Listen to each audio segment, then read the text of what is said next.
नमस्कार, मी मनश्री पाठक. बातमीपत्रात आता बघणार आहोत महाफास्ट 100 बातम्या. सागर बंगल्यावर देवेंद्र फडणवीसांची हर्षवर्धन पाटलांसोबत बैठक. बारामती लोकसभा मतदारसंघासाठी भाजपकडून रणनीती. अजित पवारांनी इतर मतदारसंघांना काय दिलं? पवार जे 50 वर्षात करू शकले नाहीत ते मी 5 वर्षात करेन. विजय शिवतारे निवडणूक लढण्यावर ठाम.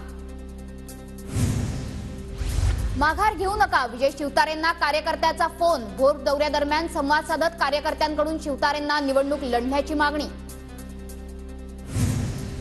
सुनेत्रा पवारांचा सलग दुसऱ्या दिवशी बारामतीत दौरा. डॉक्टर बाबासाहेब आंबेडकरांच्या पुतळ्याला अभिवादन करत दौऱ्याला सुरुवात. बारामती लोकसभेच्या उमेदवार सुनेत्रा पवारच असतील हे चित्र स्पष्ट. महायुतीच्या बॅनरवर सुनेत्रा पवारांना मताधिक्य देण्याचा निर्धार. बॅनरवर खडकवासल्यातून 1 लाखांचं मताधिक्य देण्याचा उल्लेख.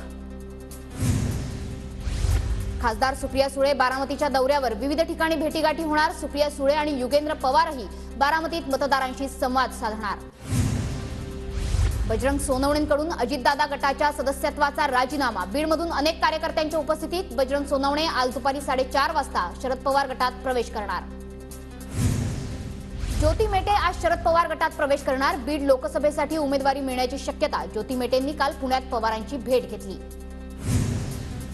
पुण्यातील मोदी बागे, महादेव जानकर आणि शरद पवारांमध्ये बैठक. सकारात्मक चर्चा झाल्याची जानकरांची माहिती. जानकरांकडून मवियाकडून माढ्याची उमेदवारी मिळण्याची शक्यता. वर्धा लोकसभेसाठी पवार गटाकडून किशोर कन्हेरे यांचं नाव आघाडीवर. किशोर कन्हेरे हे छगन भुजबळांचे निकटवर्तीय. मवियात वर्ध्याची जागा शरद पवार गटाला देणं निश्चित.